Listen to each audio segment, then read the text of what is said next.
Alright,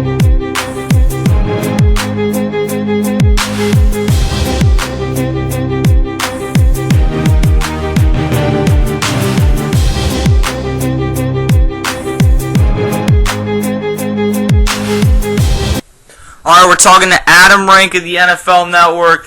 Let's switch over to the Saints bounty program now. This was really the news that got taken off the front page after the Payton Manning release came out a couple days ago, and for the Saints, that's actually a really good thing. What was your opinion about this entire deal?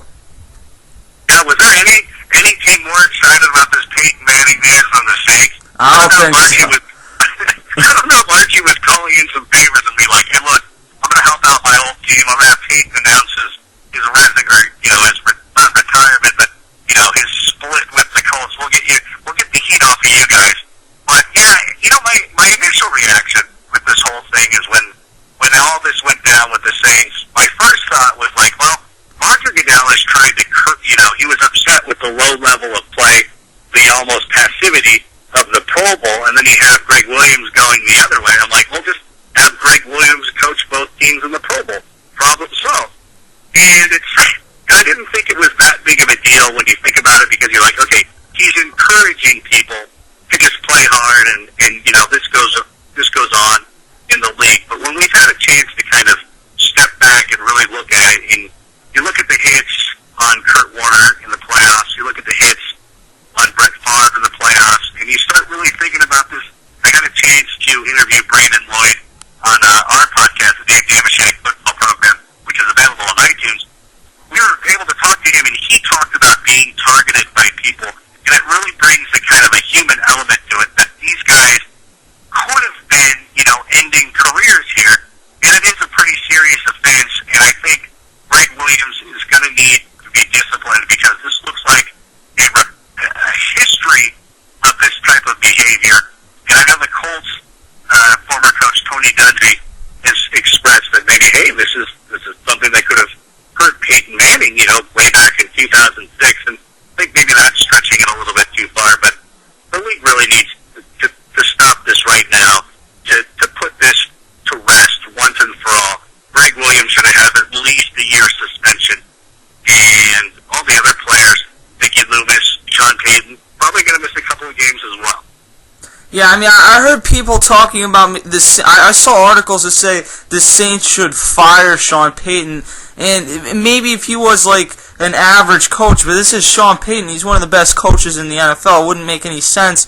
I thought basically what you said originally, that this seemed like people are just being naive about this whole thing, but as I looked at it, yeah, maybe they did go a little bit too far with this entire thing. But I think people, in terms of reaction, are going a little bit too far as well. Maybe a little bit too much. If this was Rich Coates, I think I would fire him immediately.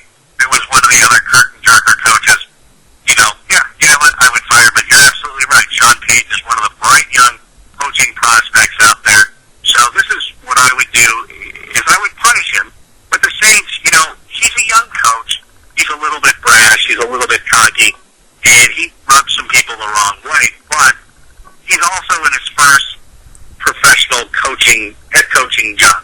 He's only a few years in. He's not a veteran. He's not Bill Parcells. He's not Don Shula, or somebody who's been around a long time. This will be a good learning opportunity for him to kind of understand the ramifications of his actions. And if there becomes a history, or if this starts repeating itself in the future, where he does not control his defensive coordinator, then yes, I would say that the Saints should fire him, should, really punish him. But you know what? He's done enough. He helped your team win a Super Bowl, or led your team to a Super Bowl, I should say. So yeah, I would back off a little bit on the notion of firing this guy. But let's see where he goes from here. Let's see what type of control he exhibits over his team. Hopefully he learns from this, and hopefully we don't see something like this again. How much of it do you think that he knew about? Is there any chance that he didn't know about this, or was he just turning a blind eye? Well, when things like this happen, Greg Williams has been around the game for a long time, and Sean wants to win games. And I think he's so focused on the offensive game that he wants to concentrate on, working Drew Brees, getting the offense rolling because he can trust Greg Williams to run the defense. And they were doing a pretty good job, at least in the year that they won the Super Bowl. And did he know that there was something going on? I think he did. I really do think he did, but I don't think he understood how grave it was and how these players were taking it to another level.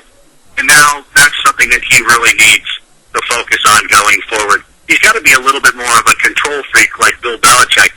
Make sure he knows exactly what the defensive coordinator is doing, exactly what he's off, these bounty programs or whatever.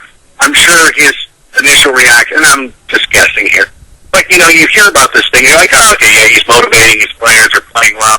And then you tend to look the other way, and now he understands, I think, what happened, why this can't happen. And again, as long as this doesn't become a repetitive, there's no recidivism or anything like that, I think he'll be fine. But yeah, I do think, I'm not saying he was an active participant, but I think he knew probably a little